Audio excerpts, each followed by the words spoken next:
November 15 ಅಥವಾ November 16ರಂದು CM Siddaramaiah ಬದಲಾವಣೆ ಆಗ್ತಾರೆ ಎಂಬ ವಿಪಕ್ಷ ನಾಯಕ ಆರ್ ಅಶೋಕ್ ಹೇಳಿಕೆ ವಿಚಾರವಾಗಿ ಹಾಸನ ತಾಲೂಕಿನ ಅಟ್ಟಾವರ ಗ್ರಾಮದಲ್ಲಿ ಎಂಎಲ್ಸಿ ಯತೀಂದ್ರ ಸಿದ್ದರಾಮಯ್ಯ ಟಾಂಗ್ ನೀಡಿದ್ದಾರೆ. ಅಟ್ಟಾವರ ಗ್ರಾಮದಲ್ಲಿ ಮಾಧ್ಯಮದವರೊಂದಿಗೆ ಮಾತನಾಡಿರುವ ಅವರು ಇವಾಗಿನಿಂದ ಹೇಳ್ತಿಲ್ಲ, ಕಳೆದ ವರ್ಷದಿಂದಲೂ ಹೇಳ್ತಾನೆ ಇದ್ದಾರೆ, ಮುಂದಿನ ತಿಂಗಳು ಬದಲಾಗ್ತಾರೆ, ಸೆಷನ್ ಮುಗಿದ ಮೇಲೆ ಬದಲಾಗ್ತಾರೆ ಅಂತ. ಹೋದ ವರ್ಷದಿಂದಲೂ ಜ್ಯೋತಿಷ್ಯ ಹೇಳಿಕೊಂಡು ಬರಲಿ, ಹಾಗಾಗಿ ಕೊನೆಗೆ ಅದೇ ಕೆಲಸ ಅವರಿಗೆ ಖಾಯಂ ಆಗುತ್ತದೆ ಎಂದು ಕುಟುಕಿದ್ದಾರೆ. ಇನ್ನು ಮೈಕ್ರೋ ಫೈನಾನ್ಸ್ ಸುಗ್ರೀವಾಜ್ಞೆ ರಾಜ್ಯಪಾಲರ ತಿರಸ್ಕರಿಸಿದ ವಿಚಾರವಾಗಿ ಪ್ರತಿಕ್ರಿಯಿಸಿದ ಅವರು, ಕ್ಯಾಬಿನೆಟ್ನಲ್ಲಿ ಪಾಸ್ ಮಾಡಿರುವುದನ್ನು ಹಾಗೆ ಇಟ್ಟುಕೊಂಡಿದ್ದಾರೆ. ನಮ್ಮ ಸರ್ಕಾರದ ಕಡೆಯಿಂದ ಹೋಗಿ ಅವರ ಮನವೊಲಿಸುವ ಪ್ರಯತ್ನ ಮಾಡ್ತೀವಿ. ಅದು ಆಗಲಿಲ್ಲ ಎಂದರೆ ಕಾನೂನು ಪ್ರಕಾರವಾಗಿ ಏನೇನು ಆಯ್ಕೆಗಳಿವೆಯೋ ಅದನ್ನು ವಿವರಿಸುತ್ತೇವೆ ಎಂದರು.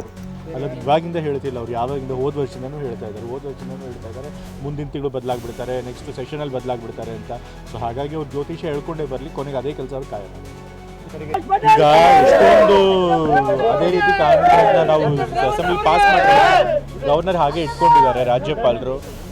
ನಮ್ಮ ಸರ್ಕಾರದ ಕಡೆಯಿಂದ ಹೋಗಿ ಅವ್ರಿಗೆ ಮನವೊಲಿಸುವಂಥ ಪ್ರಯತ್ನ ಮಾಡ್ತೀವಿ.